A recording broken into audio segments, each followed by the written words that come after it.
Hey guys, tonight we head out to a desolate stretch of American highway where the night is long and the only company is the whisper of the wind and the drone of passing tires. We're riding shotgun with a veteran state trooper and his canine partner, about to stumble into a stop that starts with a tiny burned out light bulb and ends with a discovery that will unravel a mystery far bigger and more sophisticated than anyone could imagine. It's a story about instinct, deception, and the kind of cold hard cash that can make people do very, very strange things. A word of caution, you probably shouldn't be listening to this alone. The silence in your own home might start to feel a little heavy. So, before you get comfortable, take a moment to like the video and subscribe, but only if you genuinely enjoy what I do here. Your support is the fuel for these late night sessions. And when you're done, drop a comment with your city and what time it is where you are. It's always fascinating to see where our community is listening from. Now, dim the lights, maybe turn on a fan for that soft background hum, and let's ease into tonight's journey together. The air-inside State Trooper Frank Davis's patrol car smells of stale coffee, industrial-grade cleaner, and the faint, ever-present scent of his partner, Rico, a 4-year-old Belgian Malinois currently snoring softly in his custom-fitted kennel in the back. It's a familiar perfume, the smell of another 10-hour shift bleeding into its 11th hour. Outside, Interstate 80 cuts a lonely black ribbon through the Nevada desert. It's just past 10 p.m., that time of night when the ordinary world goes to sleep and a different one wakes up. This highway is a major artery, pumping goods and people across the country. But Davis knows it's also a vein for things less wholesome: drugs, guns, and cash. So much cash.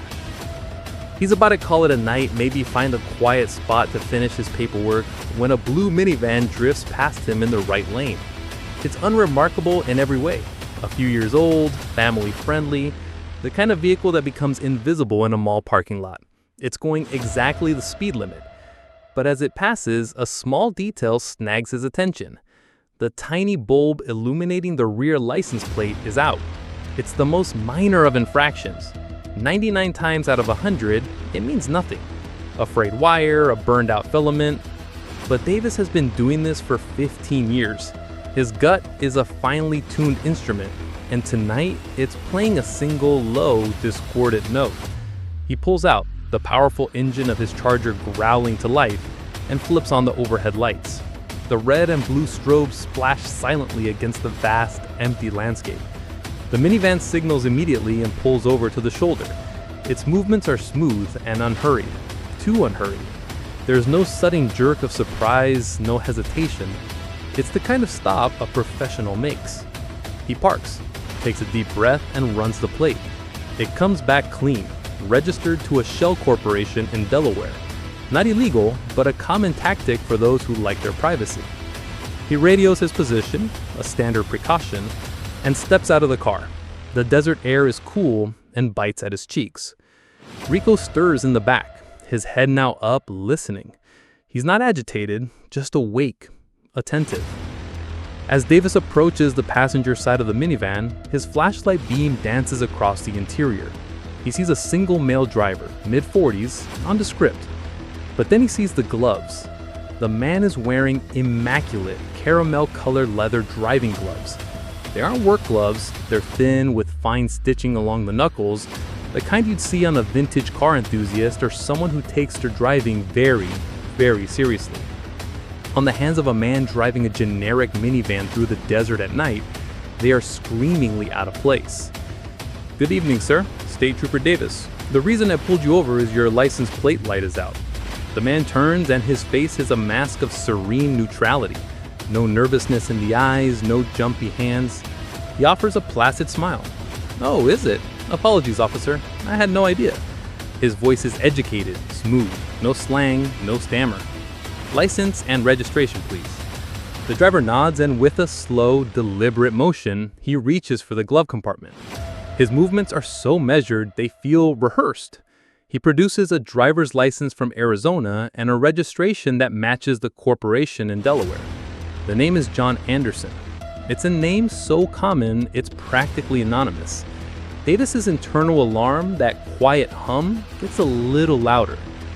Everything is perfect, too perfect. This is the reality of a pretextual stop, a practice that law enforcement relies on and civil liberties groups often challenge. The burned out light is the legal justification, the key that opens the door. But it's not what the stop is about.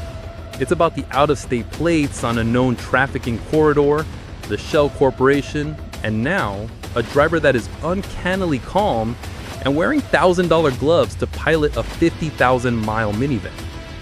Experts still argue whether this constitutes good police work or a form of sanctioned profiling, a debate that plays out in courtrooms and law schools every year. For Trooper Davis, standing on the side of I-80, it's not an academic debate. It's a puzzle. He takes the documents back to his cruiser, Rico's dark eyes tracking him in the rearview mirror. He runs the name, John Anderson. No wants, no warrants, not a single parking ticket to his name. The man is a ghost, a clean slate. He could write him a fix-it ticket and send them on his way. It would be the easy thing to do, the logical thing. His shift is over, he's tired. But the image of those gloves, the eerie calm, the corporate registration, it all coalesces into a feeling of profound wrongness. He feels like an actor who has stumbled onto the wrong stage. The set looks right, but the other performer is reading from a completely different script. He sits there for a full 2 minutes, the minivan's taillights glowing patiently ahead. He's balancing the driver's right to be free from unreasonable searches against that nagging persistent instinct that has saved his life more than once.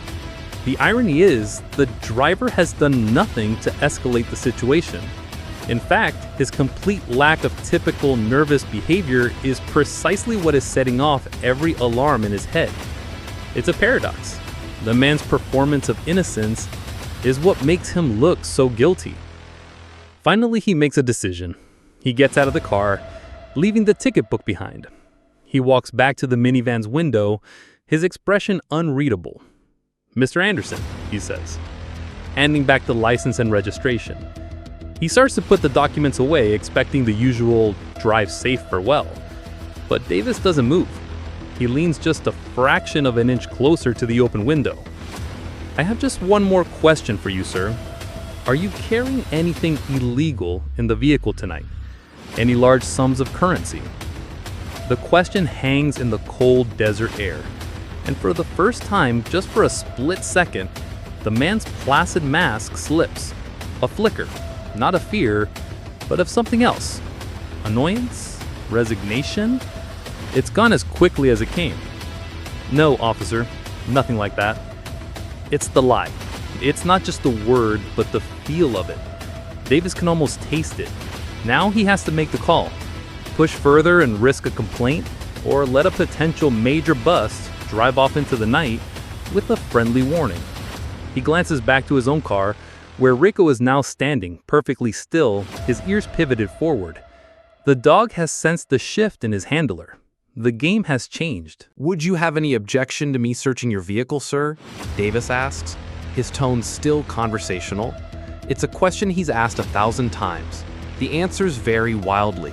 Fearful stammers, indignant refusals, immediate and suspicious consent. John Anderson gives him none of those. He cocks his head slightly, as if genuinely considering the request. A long moment passes, filled only by the sound of a semi-truck roaring by in the opposite direction, its headlights briefly flooding the minivan with white light. "I appreciate you doing your job, officer," the man says, his voice a smooth baritone. "But I don't consent to searches. I'd like to be on my way if we're finished here." It's the perfect, textbook response. He's polite, he's not argumentative, and he's asserting his constitutional rights. For a rookie cop, this might be the end of the road. But for Davis, this calm, rehearsed refusal is just another piece of the puzzle. It fits perfectly with the expensive gloves and the ghost driver's license. "All right, sir, you are being detained for the moment. Please remain in your vehicle." He doesn't raise his voice. He doesn't need to. He walks back to his cruiser, every step measured. He's now in a legal gray zone. To hold this man any longer, he needs reasonable suspicion that a crime is afoot. In his mind, He ticks off the list for the report he knows he'll be writing later. Driving a vehicle registered to a known anonymous shell company, traveling on a high-intensity drug trafficking corridor, the driver's unnervingly calm and detached demeanor, the oddity of the pristine driving gloves, and that split-second flicker of annoyance when asked about currency. It's a collection of subtle things, a mosaic of suspicion. By themselves, each piece is thin, but together, Davis believes they paint a picture. He opens the back door of his cruiser. "All right, Rico, let's go to work." Rico springs out, a coiled bundle of muscle and trained instinct. He doesn't bark, he doesn't need to. He looks at Davis, awaiting a command. Davis gives him the signal, a simple hand gesture for a free air sniff of the vehicle's exterior. This is a critical legal maneuver. Thanks to the Supreme Court's ruling in Illinois v. Cabales, a canine sniff of the outside of a car isn't considered a Fourth Amendment search. It requires no warrant and no probable cause, as long as it doesn't unreasonably prolong the initial traffic stop. Davis has his reasonable suspicion to prolong the stop, and the sniff itself is legally sound. He puts Rico on the leash and starts the ritual. A slow walk around the blue minivan, beginning at the front bumper. "Find it," he murmurs, the command that sends Rico's powerful nose into overdrive. The dog trots alongside him, snout twitching, sampling the air, dissecting every scent molecule flowing from the vehicle's seams. He passes the driver's side door. The man inside, John Anderson, doesn't turn to watch. He stares straight ahead, his hands resting on the steering wheel, perfectly still. It's an act of supreme, almost arrogant confidence. They round the back of the van. Rico sniffs intently at the rear hatch, his tail giving a slight interested wag, but he moves on. They come up the passenger side. Rico is methodical, ignoring the mundane smells of rubber and hot metal. Then as they reach the area just behind the front passenger side wheel, Rico's entire demeanor changes. It's not the dramatic, aggressive alert he's trained to give for narcotics, the frantic scratching and biting at the source. This is different. He stops. His body goes rigid. He pushes his nose hard against the bottom of the van's rocker panel and gives a sharp, definitive exhale. Then he sits, looks straight at Davis, and waits. It's a passive alert, subtle but unmistakable to his partner. Davis has seen it a dozen times in training. It's the dog's secondary signal. It doesn't mean cocaine or heroin or meth. It means cash. The specific odor of the ink used on U.S. currency. This is where the situation gets legally treacherous. An alert for narcotics is a golden ticket. Courts have consistently ruled that it establishes probable cause for a full vehicle search. But an alert for currency? That's a subject of intense legal debate. Defense attorneys argue that since carrying money isn't inherently illegal, a dog trained to smell it is essentially a tool for unconstitutional snooping.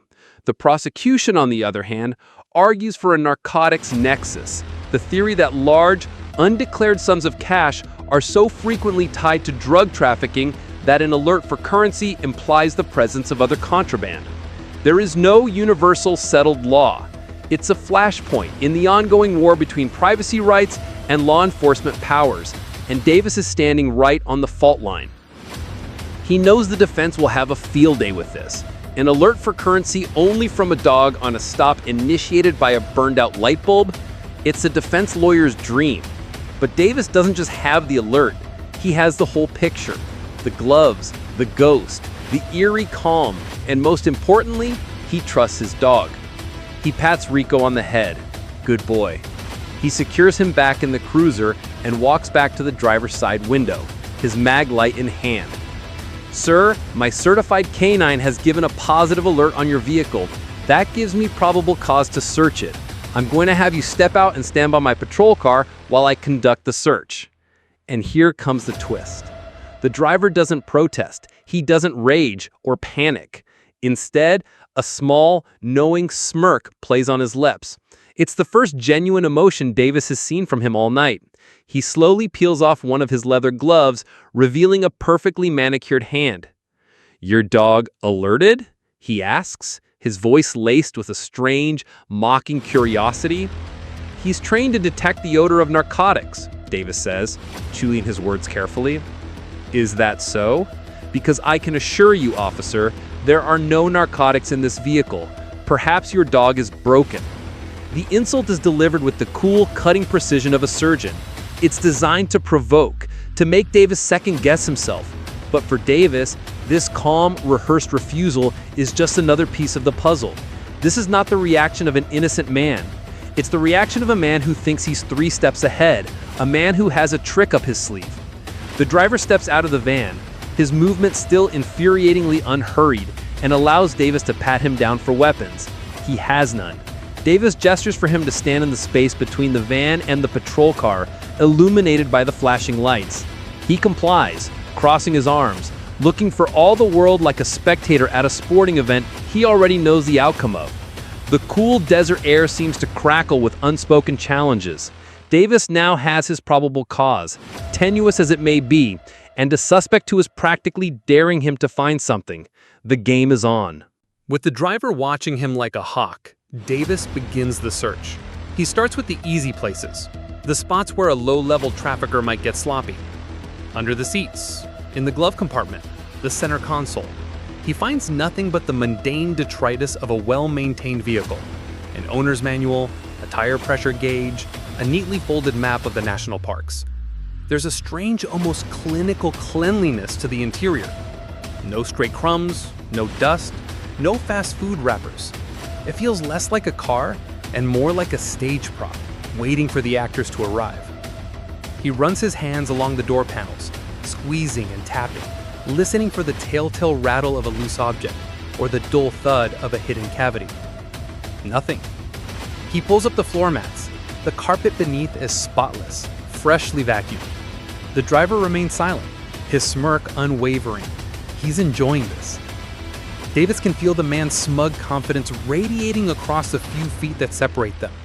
It's a psychological game, and the driver is playing it perfectly, making Davis feel like he's on a fool's errand. This is when a less experienced officer might give up.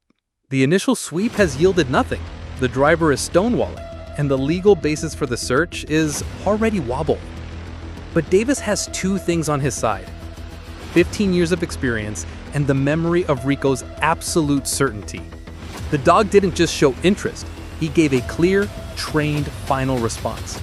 And he gave it on the exterior of the van, down low by the passenger side rocker panel. So Davis moves his search to that specific area. He opens the passenger door and kneels, his flashlight beam probing the floor, the door sill, the space under the dash. He's not just looking anymore, he's feeling. He runs his fingers along the edge of the carpet where it meets the plastic molding of the door frame. And that's when he feels it. A tiny imperfection.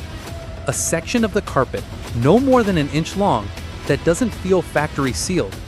It feels cut. He pulls at it gently, and a small flap of carpet lifts away, held down by a strip of cleverly hidden Velcro. Beneath it, he sees a thin, almost invisible seam in the metal of the floor pan. It's a masterful piece of work, the kind of modification that would be completely missed in a routine inspection. Adrenaline spikes in his chest, a hot, sharp jolt. This is it. He retrieves a small pry tool from his tactical vest and carefully works it into the seam. With a soft click, a section of the floor pops loose. He lifts it away and stares into the cavity below. It's a hidden compartment, exactly as he suspected.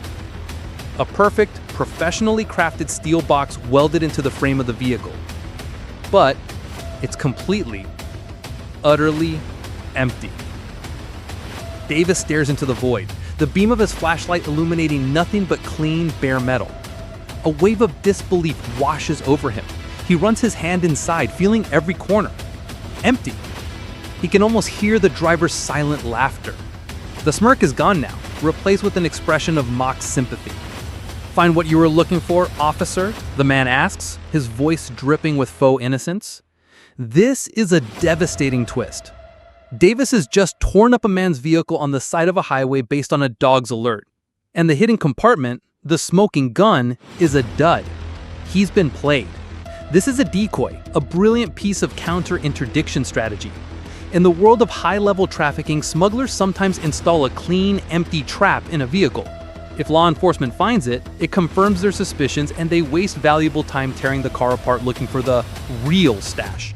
When they find nothing, the canine's alert is discredited. The officer is made to look foolish and overly aggressive, and any evidence found from that point on could be thrown out of court as fruit of a poisonous tree. It's a high-risk, high-reward gamble, and it appears to have paid off. Experts in criminal justice still debate the psychological impact of such decoys on law enforcement. Does it make them more cautious or more reckless? Does it erode trust in their canine partners, or does it harden their resolve? In this moment, Davis feels a cold knot of dread tightening in the stomach. He's looking at a major lawsuit, a black mark on his career, and the deep personal humiliation of being outsmarted. The driver saw this coming from the moment he flipped on his lights. The calm demeanor, the rehearsed lines. It was all the confidence of a man holding a royal flush. Davis stands up, his face a grim mask. He has to make a choice. He can cut his losses, apologize profusely, and let the man go, praying the fallout isn't career-ending. Or he can trust his gut, trust his dog, and accept that this is just another layer of the deception. The odd detail that saves him is the smell. When he'd opened the compartment, he'd caught a faint whiff of something. Not drugs, but an industrial cleaning agent like acetone or mineral spirits. Why would an empty compartment be so meticulously scrubbed clean? You clean something to remove a scent, to erase a history. He looks from the empty hole in the floor to the driver. The look of pity is just a little too theatrical. It's another performance. And then another detail clicks into place. Remember the way the driver had peeled off his glove? Slowly, deliberately. He hadn't just taken it off, he'd made a show of it. It was a gesture of contempt. He recalls the construction of the minivan. He'd seen thousands of them. He thinks about the floor, the seats, the dashboard. It's all standard. But there was something else, something he'd noted subconsciously. The front passenger seat. It seemed to sit just a fraction of an inch higher than the driver's seat. It wasn't noticeable unless you were looking for it. But in hindsight, it was another detail that was just off. Ignoring the empty compartment, he moves to the passenger seat. He pushes on it. It's solid. He pulls on it. It doesn't move. He gets down on his knees again, his cheek practically on the dirty shoulder of the interstate, and shines his flashlight underneath. He sees the standard seat rails, the bolt holding it to the chassis. It all looks normal. But then his light catches something. A small, almost invisible pinhole in the side of the plastic housing covering the seat rail. It's an odd place for a hole. It serves no mechanical purpose. It's not for lubrication or adjustment. It's just there. Davis feels a renewed surge of adrenaline. This isn't over. He takes out a small pocket tool, a metal scribe, and gently pushes the tip into the pinhole. It slides in about an inch, and then stops, meeting soft resistance. He pushes a little harder, and the entire floor of the minivan lets out a soft pneumatic hiss. The soft hiss is the most beautiful sound Trooper Davis has ever heard. It's the sound of a gamble paying off, the sound of his gut instinct being vindicated. The driver's face, for the first time, registers genuine shock. The mask doesn't just slip, it shatters. His mouth hangs slightly open, his eyes wide with disbelief. The look of smug superiority is gone, replaced by the raw, unfiltered panic of a man whose airtight plan has just sprung a catastrophic leak. He physically recoils, taking a half step back as if struck. Davis pushes the passenger seat forward on its tracks, and a large section of the floor beneath it, a section that had looked completely solid moments before, rises silently on hydraulic pistons. It's not just a compartment, it's a vault. The engineering is breathtaking. It's a secondary trap, a true trap within a trap, designed with the arrogant assumption that no one would ever find the first one and keep looking. The pinhole release mechanism is a stroke of genius. A trigger so innocuous, it's practically invisible. And inside this second compartment, packed so tightly there isn't space for a single extra bill, are bricks of cash. Dozens of them. all $100 bills wrapped in clear plastic and vacuum sealed. The sheer volume is staggering. It's not a shoebox full of money, it's a treasure chest. The faint scent of currency ink, the very odor Rico had alerted to, now floods the interior of the van, mingling with the sharp smell of the desert night. Davis remains kneeling for a moment, his flashlight beam illuminating the fortune. This is the kind of find that cops dream about, the bust that makes a career. But in this moment, he doesn't feel triumphant. He feels a cold, clear sense of dread. This isn't drug money for a quick re-up. This is a massive logistical transfer. The level of sophistication involved, the decoy compartment, the hydraulic vault, and the unnervingly well-rehearsed driver points to an organization with immense resources and intelligence. This isn't a gang, this is a corporation. He stands up slowly and turns to the driver. John Anderson is no longer looking at him. He's staring at the open vault, at the exposed cash, with a look of utter despair. The performance is over. The curtain has come down, and the actor is left standing on stage in the harsh, unforgiving glare of the floodlights. Then the driver does something completely unexpected. He doesn't run, he doesn't fight, he doesn't start babbling excuses. He lets out a quiet, strangled sob. It's a sound of profound grief, of a man mourning a loss far greater than just his freedom. His shoulders slump. He seems to shrink, all the arrogant posture and coiled energy draining out of him, leaving a hollowed-out shell. He slowly sinks to his knees on the gravelly shoulder of the highway, puts his head in his hands, and begins to weep. Not loudly, but with a deep, shuddering finality. The sudden emotional collapse is more jarring than any act of aggression could have been. It's a bizarre, unsettling twist. Professional couriers are trained for capture. They are supposed to remain silent, to lawyer up, to be stoic. This raw display of grief is completely off script. It's the reaction of a man who hasn't just been caught. He's been ruined in a way Davis can't yet comprehend. It's as if being arrested is a secondary concern to the fact that he failed his mission. Davis, his own emotions on a razor's edge, switches back to pure procedure. It's a grounding mechanism in a situation that is rapidly spiraling into the surreal. "You're under arrest," he says, his voice flat and authoritative. He cuffs the man, who offers no resistance, his body limp. He reads him his Miranda rights, the familiar words a stark contrast to the bizarre scene unfolding on the side of I-80. The driver doesn't seem to hear him. He just keeps weeping softly. As Davis calls for backup and a specialized evidence collection team, he tries to process what he's seen. The weeping man, the pristine driving gloves now dusty from the roadside, and the empty decoy trap and the hydraulic vault filled with what he estimates to be over $1 million. It feels less like a traffic stop and more like the final scene of a spy movie. The backup arrives, 2 more cruisers and a sergeant. The other troopers look at the scene with wide eyes, the weeping suspect, the minivan with its floor gaping open, and Davis standing watch like the calm center of a hurricane. The sergeant, a grizzled veteran named Miller, whistles softly. "Well, Davis," he says, surveying the stacks of cash, "you're not buying the donuts tomorrow." The cash is eventually tallied on site, a preliminary count done with gloved hands under the harsh glare of spotlights. It comes to just shy of $2 million, $1,987,000 to be precise. A massive seizure by any standard. This is a real, tangible event in the fight against organized crime. Asset forfeiture is one of the most powerful tools law enforcement has.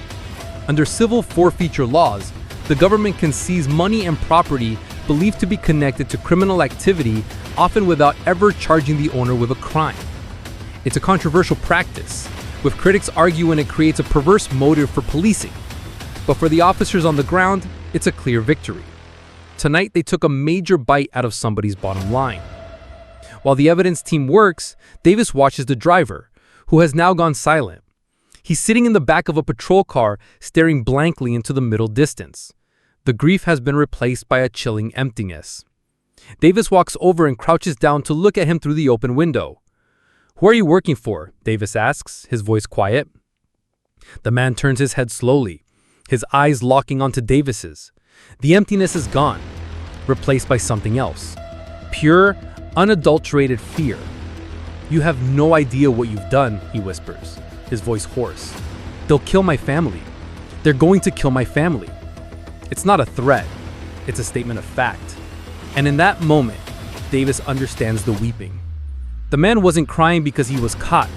He was crying for his family. The money wasn't just a payload. It was his responsibility.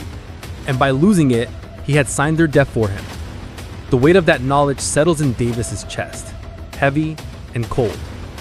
This victory suddenly feels a lot more complicated. The interrogation room is a sterile, beige box, designed to be as devoid of character and comfort as possible. The air hums with the low thrum of the building's ventilation system. A single metal table is bolted to the floor, along with 2 chairs. On one side sits the man who called himself John Anderson, his expensive driving gloves now logged in an evidence bag. He's been given a chance to clean up, but he still looks deflated, a ghost in a borrowed county jail jumpsuit. His real name, they've discovered, is Dennis Cole, a former accountant from Phoenix with no criminal record. On the other side of the table sit Trooper Davis and a detective from the state's financial crimes unit, a sharp, impatient woman named Russo. For the first hour, the interrogation goes exactly by the book. Cole is unresponsive. He stares at the table, offering one-word answers or simply shaking his head. He has waived his right to an attorney, an unusual and frankly stupid move that tells Davis and Russo that he's not operating under normal legal logic. He's more afraid of his employers than he is of the justice system. The threat they represent makes a prison sentence seem like a vacation. Russo lays out the evidence: the traffic stop, the canine alert, the 2 hidden compartments, the nearly $2 million in cash. She explains the charges he's facing: felony money laundering, possession of a vehicle with a hidden compartment for smuggling, and a host of other potential conspiracy charges. "We've got you dead to rights, Dennis," she says, her voice a sharp tool designed to chip away at his silence. "The only thing you have left to bargain with is your cooperation. Help us, and we can help you. Maybe we can get your family into protection." Cole doesn't even blink. He's heard the pitch. He knows the game. But he also knows the other players, the ones who don't follow rules or offer plea bargains. Davis, sensing Russo's frustration, decides to take a different tack. He pushes a bottle of water across the table. "We know you're scared for your family, Dennis," he says, his voice much softer than Russo's. "The man I saw on the side of the road last night, that wasn't a hardened criminal. That was a man in an impossible situation." Cole's eyes flicker up for a second, a tiny crack in his armor. Davis presses on. "What did they have on you? Debt? A mistake you made? You are an accountant. You know numbers. Did you get in too deep with the wrong client?" Cole remains silent, but his jaw tightens. He's listening. Then just as Russo was about to launch into another tirade about prison time, Cole speaks. His voice is quiet, raspy. "It wasn't a client. It was my daughter." The room goes silent. Russo and Davis exchange a look.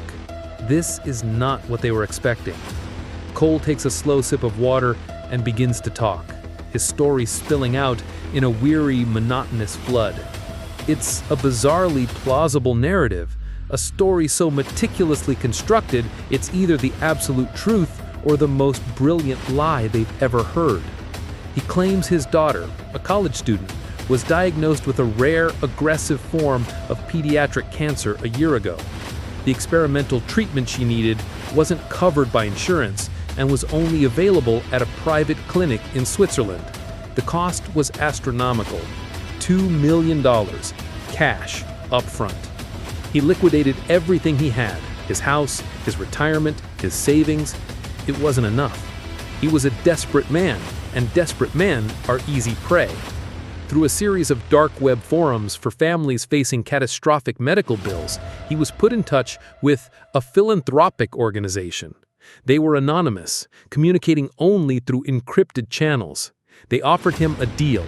They would provide the $2 million for his daughter's treatment. It wasn't a loan, it was a gift. The only catch was that for 1 year, he would have to work for them as a logistics consultant. He would have to complete a series of deliveries, no questions asked.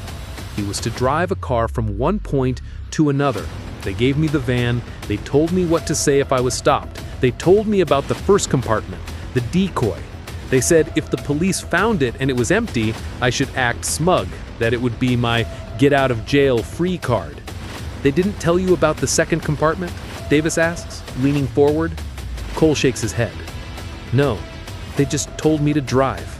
They said the cargo was secured. This trip, this was my last one. My year was up tomorrow.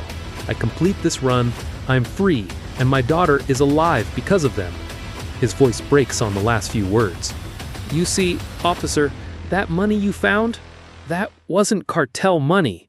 It was a donation for the next family. I was just paying it forward.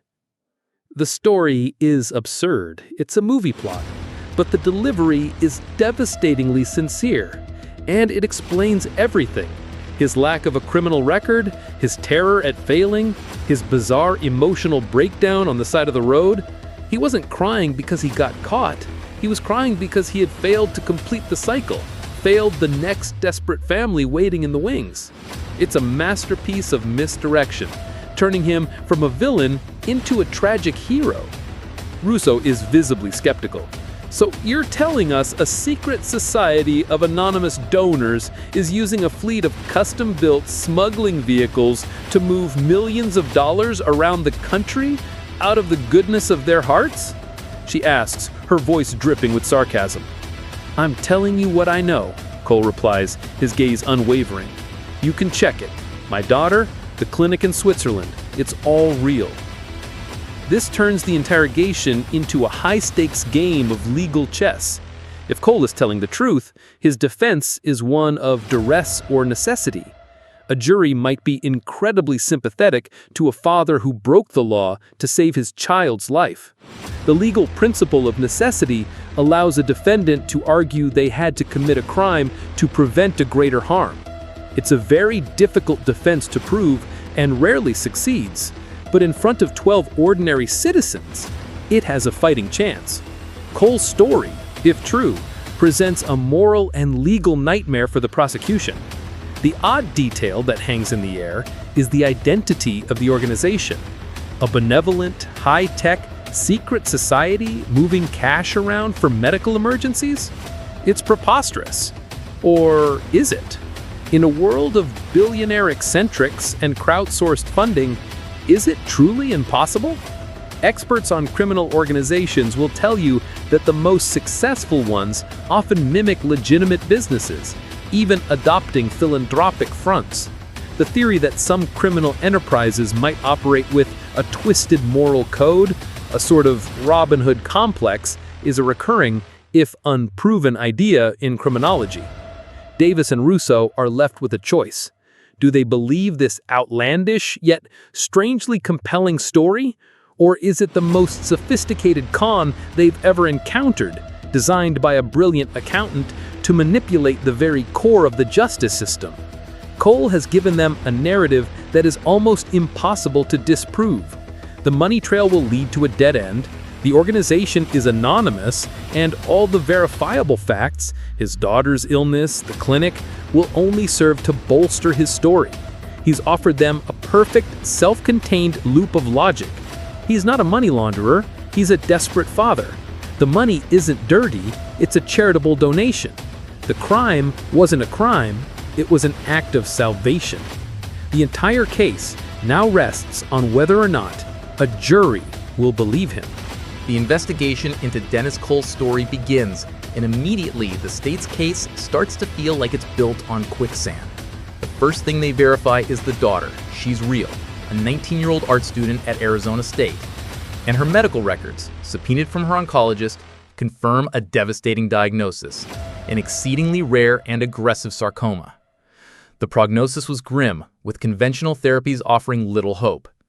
The file also contains a referral to a highly specialized clinic in Bern, Switzerland, known for its cutting-edge experimental proton beam therapy. The next call is to the Swiss clinic. Citing strict patient confidentiality laws, the administrators refuse to confirm or deny anything over the phone. But an official request through international law enforcement channels eventually pries loose a single crucial piece of information. Yes, the daughter was a patient. Yes, her treatment was paid for in full, a sum equivalent to just over $2 million. The payment was made via a series of complex wire transfers originating from a labyrinth of offshore accounts, all of which were closed immediately after the transaction. Every fact Cole has provided checks out. He's not a liar. He's a father whose daughter is alive because of a $2 million miracle. The prosecution's theory of him being a simple cartel carrier is crumbling. The narrative he spun in that interrogation room is looking less like a desperate fabrication and more like the unbelievable truth. Now the focus shifts entirely to the money itself. $2 million in cash doesn't just materialize out of thin air. It has a history. It's been touched, spent, saved, stolen. It has a story to tell. The bricks of $100 bills are sent to a state-of-the-art forensics lab. A team of forensic accountants, the bloodhounds of the financial world, is brought in to trace its origins. They're confident. Cash, especially in large volumes, is rarely clean. It will have traces of drugs, or its serial numbers will link back to a bank robbery, a ransom payment, or a previously documented seizure. But this money is different. It's a ghost. First, the physical analysis comes back. The bills are real, crisp US hundreds. But there are no traces of narcotics on them. Not a single molecule of cocaine, heroin, or fentanyl. This is a significant anomaly. Most bulk cash seized in the US is contaminated with drug residue, a fact often used by prosecutors to establish the narcotics nexus we talked about earlier. The absence of it here is baffling. The bills are also strangely devoid of human DNA or fingerprints, beyond those of Cole and the evidence technicians. They've been wiped clean, or were handled exclusively with gloves, just as Cole had done. Then, the forensic accountants begin their work, running the serial numbers of every single bill through every conceivable database. The Treasury Department, the FBI, Interpol. They're searching for links to any known criminal activity. They find nothing. Not a single bill is flagged. They aren't counterfeit. They haven't been reported stolen. They aren't on any watch lists. The true mystery emerges when they analyze the printing dates and serial number sequences. The bills are all relatively new, printed within the last 5 years, but the serial numbers are non-sequential. They are a random jumble from thousands of different print runs issued by Federal Reserve banks all over the country: Boston, New York, Atlanta, Dallas, San Francisco. This isn't a neat stack of cash fresh from a single bank withdrawal. This is curated money. This is a hallmark of a process known as smurfing or structuring, a classic money laundering technique. A launderer will take a large sum of illicit cash and break it down into smaller amounts below the $10,000 federal reporting threshold. They have a team of smurfs make numerous small deposits into various bank accounts. The money is then withdrawn from other locations, again in small increments. But this is smurfing on a scale and level of sophistication that the accountants have rarely seen. To gather $2 million in clean, non-sequential bills would require a massive, disciplined, and patient network of operatives. This leads to a chilling realization. The money hasn't just been laundered, it's been washed. This is a term used for a deeper level of cleaning. The cash has been so thoroughly integrated into the legitimate financial system and then carefully reaggregated that its origins have been completely obliterated. It's a financial ghost, deliberately and methodically stripped of its history. This isn't the work of a drug cartel, which tends to be messy and violent. This is the work of white-collar criminals, financial wizards operating at the highest levels. This is the kind of money that disappears from a hedge fund, embezzles from a foreign aid budget, or a siphon from a bankruptcy. It's quiet, intelligent, and utterly untraceable. The profile of the organization behind this changes dramatically. They're not just smugglers, they're master manipulators of the global financial system. And the theory that there's some benevolent Robin Hood group starts to look incredibly naive. A criminal syndicate with this level of financial acumen wouldn't be doing this out of charity. The donations must be a means to an end. But what end? This is where experts in organized crime still debate. Is it a form of high-level recruitment? Do they use these desperate families to create a network of loyal, indebted servants who can be called upon for other tasks? Or is it a public relations front for a much darker enterprise, a way to build a myth of benevolence while conducting more sinister business in the shadows? Or is it something even stranger? A social experiment run by a wealthy, sociopathic puppet master who gets the thrill of playing God? The truth is, no one knows. The organization is a complete black box. Trooper Davis, following the case, feels increasingly like he pulled a single thread that instead of unraveling a tapestry, just revealed that the tapestry is infinitely larger and more complex than he ever imagined. His simple traffic stop has become a window into a new kind of crime, one that is less about street-level violence and more about exploiting the very systems that are supposed to keep society running. Dennis Cole, meanwhile, sits in a county jail cell, his story looking stronger every day. The prosecution is in a corner.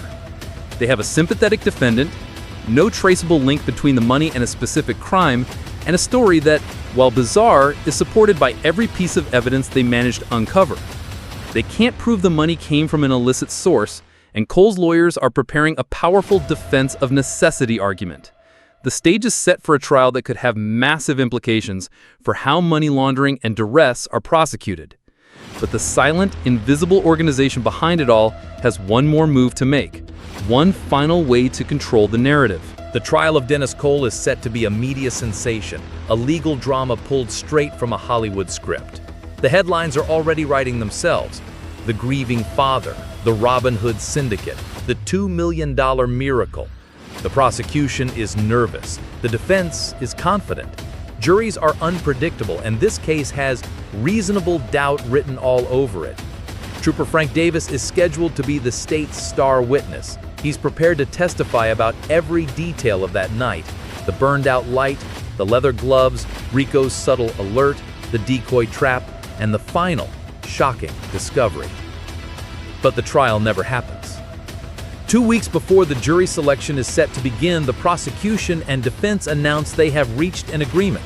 Dennis Cole will plead guilty to a single lesser charge: operating a vehicle with a false or secret compartment.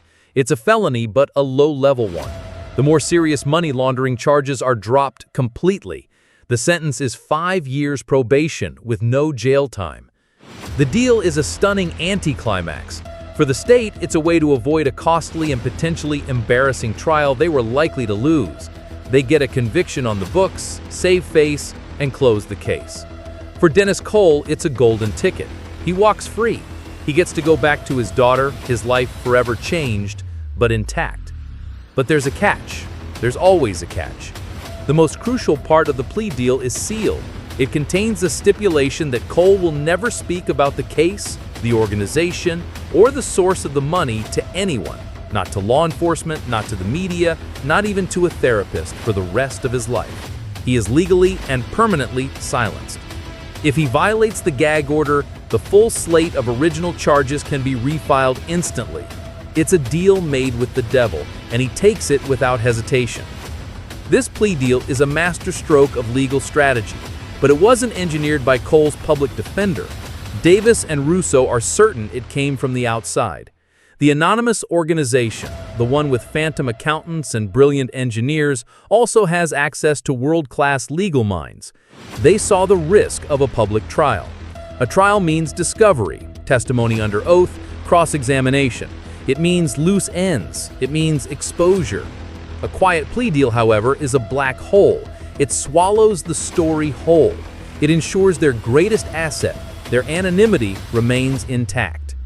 They've effectively used the justice system to silence the only witness who could ever identify them. This tactic, using plea bargains to control information flow, is a real and often overlooked aspect of the criminal justice system. While plea deals are essential for managing overwhelming caseloads, they can also be exploited by sophisticated criminal enterprises to bury the truth. The public sees a conviction and assumes justice was served, never knowing the full story was deliberately kept from view. It's a silent victory for the criminals, one not in a gunfight, but in a quiet negotiation in a prosecutor's office. Trooper Davis receives a commendation for the largest cash seizure in the history of his department. There's a ceremony, a plaque for his wall, a handshake from the captain. Rico gets an extra-large steak. On the surface, it's a career-defining moment, but for Davis, it feels hollow. He looks at the plaque, and all he can think about is the story that was never told. He sees Dennis Cole's face, not the smug courier, but the weeping father on the side of the highway. He thinks about the impossible choice that man had to make. The case leaves him with a lingering, chilling unease. He won the battle, but the war is bigger and stranger than he ever knew. The $2 million is absorbed into the state's asset forfeiture fund, destined to buy new equipment and fund overtime, a fact that leaves a bitter taste in his mouth, knowing the story Cole told about it being for the next family. The minivan is dismantled by federal engineers trying to reverse engineer its secrets, but the true builders are ghosts. Dennis Cole disappears, presumably back to a quiet life in Phoenix, forever looking over his shoulder. And the organization? They're still out there. They lost a vehicle and a shipment, a small cost of doing business. They learn from the encounter. Their methods will evolve. The next trap will be even more ingenious, the next career even better coached, the next legal strategy even more ironclad. They operate in the spaces between the laws, in the gray areas of morality and desperation. Davis finds himself looking at traffic differently now. He sees a family car and wonders what story is hiding behind the smiling faces. He sees a delivery truck and wonders what it's really carrying. The world has become a place of hidden compartments. One odd final detail sticks with him. A few months after the case is closed, he receives an anonymous package at the patrol barracks. Inside is a single pair of immaculate, caramel-colored driving gloves, identical to the ones Dennis Cole was wearing. There's no note, no return address. It's not a threat. It feels more like a souvenir, a piece of memorabilia from a game he played but never truly understood.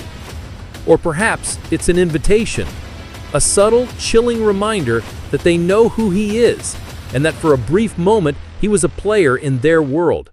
He puts the gloves in the back of his locker, a token of the biggest, most unresolved case of his career. The questions linger, hanging in the air like the desert dust on that long, strange night. Who are they? And what is their ultimate goal? It's a mystery he knows will never be solved. The silence that follows such a story is always the heaviest, isn't it? It's in that quiet space that the real questions take root, branching out into the shadows of what we don't know and perhaps can never know. We are left with the echoes of a mystery, the ghost-like efficiency of an invisible organization, a father's impossible choice, and a state trooper left to contemplate the true nature of the battle he is fighting. The world keeps spinning. The highways remain arteries of commerce and secrecy, and somewhere out there, the game continues, with new players and even higher stakes. These are the stories that remind us that the line between right and wrong can sometimes be as faint and hard to see as a seam in the floor of a dusty minivan on a dark desert road. They challenge our sense of justice and leave us to ponder the immense, unseen forces that shape the world around us. Thank you for joining me on this journey tonight. Your presence here, sharing this space and these stories, is what makes this community so special. If you found yourself captivated by tonight's case, a simple like on the video helps more than you know, and sharing it with someone who appreciates a good mystery helps our circle grow. Remember to drop a comment with your thoughts on the case. I read as many as I can. Until we meet again for our next late night session, I hope you carry a little of this suspense with you.